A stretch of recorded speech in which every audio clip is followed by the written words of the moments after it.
শদিয়া সমষ্টিত আৰম্ভ হৈছে বিদ্ৰোহ ফাট মেলিছে অগপ বিজেপিৰ মিত্ৰতাত বিজেপিৰ সৈতে মিত্ৰতা ভংগৰ ঘোষণা অগপৰ সংবাদমেলযোগে এই কথা ঘোষণা কৰিছে অগপৰ নেতৃত্বই অগপ কৰ্মীক মাহিয়াই দৃষ্টিৰে চোৱাৰ অভিযোগ অগপৰ শদিয়া বিধান পৰিষদৰ জৰুৰী কাৰ্যনিৰ্বাহক সভাত মিত্ৰতা ভংগৰ সিদ্ধান্ত গ্ৰহণ কৰিছে আগন্তুক নিৰ্বাচনৰ সমষ্টিত অগপ প্ৰাৰ্থী প্ৰক্ষেপৰো সিদ্ধান্ত কাৰ্যনিৰ্বাহকৰ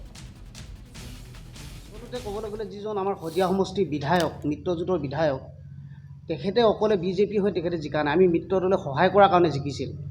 কিন্তু তেখেতে মিত্ৰতা ধৰ্ম পালন কৰাত চূড়ান্ত বিফল হৈছে আচলতে সেইকাৰণে আজি আমি আপোনালোকৰ আগত আপোনালোকৰ জৰিয়তে আমি জনাব বিচাৰিছোঁ যে আগন্তুক যি নিৰ্বাচন সেই নিৰ্বাচনত বলিন চেতিয়াৰ লগত আমি অসম গণ পৰিষদ দলে শদিয়াৰ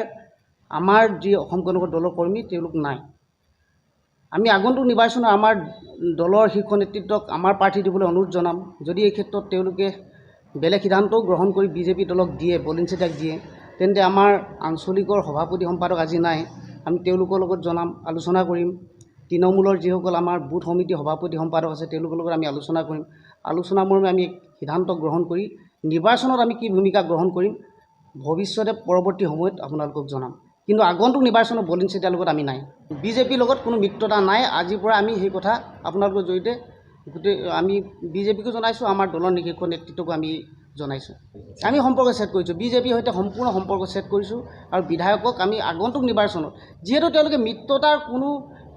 ধৰ্মই পালন কৰিব নাজানে মিত্ৰতাৰ নামত তেওঁলোকে চূড়ান্ত আমাক অন্যায় কৰিছে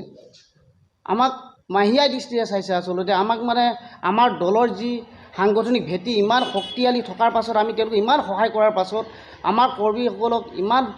অৱহেলিত কৰিছে তাৰ বাবে আজি আমি এই সিদ্ধান্ত গ্ৰহণ কৰিছোঁ আচলতে